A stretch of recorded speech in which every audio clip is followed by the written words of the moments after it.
महत्वाची बातमी आहे, मुंबईतील 17 मोकळ्या भूखंडांचं आरक्षण हे बदललंय। काही ठिकाणी उद्यान, मैदान, सार्वजनिक सुविधांसाठीचं आरक्षण हे वगळलेलं आहे। या घडीची ही महत्वाची बातमी आपण या क्षणी पाहतोय।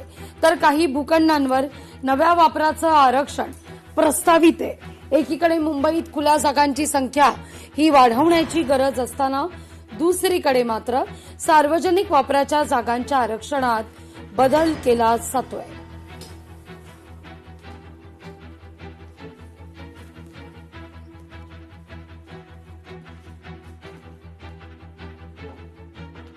मुंबईत आधीच मोकळ्या जागांची कमतरता आहे।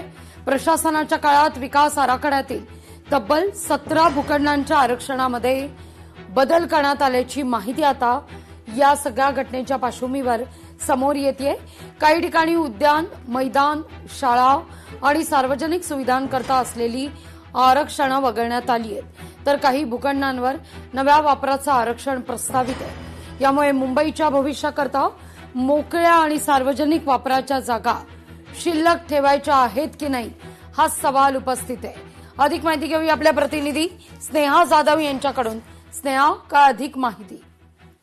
अगदीच लागते। आपण पाहतोय मुंबईचे जे मोकळ्या जागांचं आरक्षण आहे ते आता धोक्यात आल्याचं पाहायला मिळत आहे। मुंबई महानगरपालिकेच्या प्रशासन काळापासूनच मागील 4 वर्षांपासून मोकळ्या जागांच्या आरक्षणाचा धडाका आपल्याला पाहायला मिळत आहे। यामध्ये जर पाहिलं तर आपण प्रशासकीय राजवट जेव्हा होती त्या दरम्यान 17 मोकळ्या भूखंडाचं आरक्षण बदलण्याचं कागदपत्रातून समोर आलेलं होतं आणि त्यानंतर महायुतीची सत्ता स्थापन झालेली होती महानगरपालिकेत। त्यानंतर महापौर बसल्यानंतर सुद्धा मोकळ्या भूखंडाचं आरक्षण बदल्यांवरती निर्णय घेण्यात आलेले होते। बरेच निर्णय या संदर्भात घेण्यात आलेले होते। तर काही ठिकाणी उद्यान असतील, मैदान असतील, शाळा आणि सार्वजनिक सुविधांसाठी असलेली आरक्षण देखील वगळण्यात आलेली होती आणि काही भूखंडावरती नव्या वापराचे आरक्षण प्रस्तावित करण्यात आलेलं होतं। यामध्ये जर पाहिलं तर मुंबईच्या भविष्यासाठी मोकळ्या आणि सार्वजनिक वापराच्या जागा शिल्लक ठेवायच्या की नाहीत असा सवाल आता उपस्थित केला जातोय। विकास आराखड्यातील आरक्षणामध्ये एवढ्या मोठ्या प्रमाणात बदल करण्याची नेमकी गरज काय हे देखील चर्चेचा विषय ठरताना पाहायला मिळतंय। लागली अगदी धन्यवाद स्नेहा, तुम्ही दिलेल्या एकूण सविस्तर माहिती करता।